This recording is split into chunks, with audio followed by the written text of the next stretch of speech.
Pour avoir la performance de l'information au quotidien, chers internautes, suivez la revue du quotidien national, l'Essor. À la une de l'information, à l'invitation du gouvernement chinois, le ministre des Affaires étrangères, Abdoulaye Diop, a conduit la délégation malienne à la réunion ministérielle des coordinateurs du FOCAC qui se tient du 10 au 12 juin 2025 à Changsha. Ce dialogue de haut niveau, ouvert le 11 juin, vise à assurer le suivi stratégique des engagements du FOCAC 2024 en faveur d'une coopération sino-africaine modernisée et solidaire.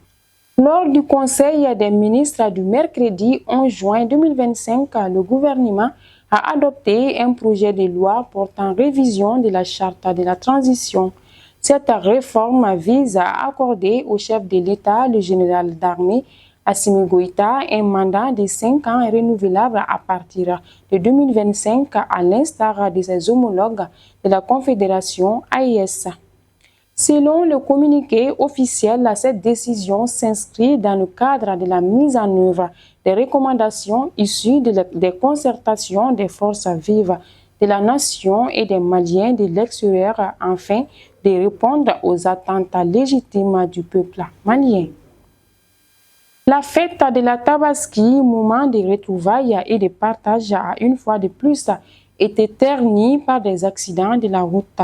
Entre le 5 et le 7 juin 2025, les équipes de la protection civile ont recensé 203 cas d'accidents ont été enregistrés sur l'ensemble du territoire, dont 122 cas entre le 5 et le 6 juin et 81 cas entre le 6 et le 7 juin. Au total, 368 blessés et 4 morts ont été enregistrés. La Confédération des États du Sahel, la AES, regroupant le Mali, le Niger et le Burkina Faso, joue un rôle dans la coopération militaire régionale. Dans le cadre de l'exercice méritant, cette alliance peut apporter une contribution majeure en renforçant l'intégration militaire. Véritable test grandeur nature, l'exercice permet d'évaluer la capacité des trois armées à mener des opérations conjointes et à harmoniser leur doctrine. Sur le tronçon reliant le centre-ville de Bamako au quartier périphérique de Sénou, les passagers des Sotrama bravent chaque jour des conditions de circulation périlleuses. Entre surcharge, excès de vitesse et imprudence des conducteurs, le danger est permanent. Frôler la mort devient leur quotidien. La suite de cette enquête est disponible sur nos plateformes digitales. Les demi-finales de la 110e édition de la Coupe du Mali de football féminin se jouent aujourd'hui. Au programme, AS Police face aux Amazones de la commune 5 et l'US face contre l'entente sportive de Sirakoro-Meguetana. Deux clubs ont déjà validé leur billet pour le dernier carré.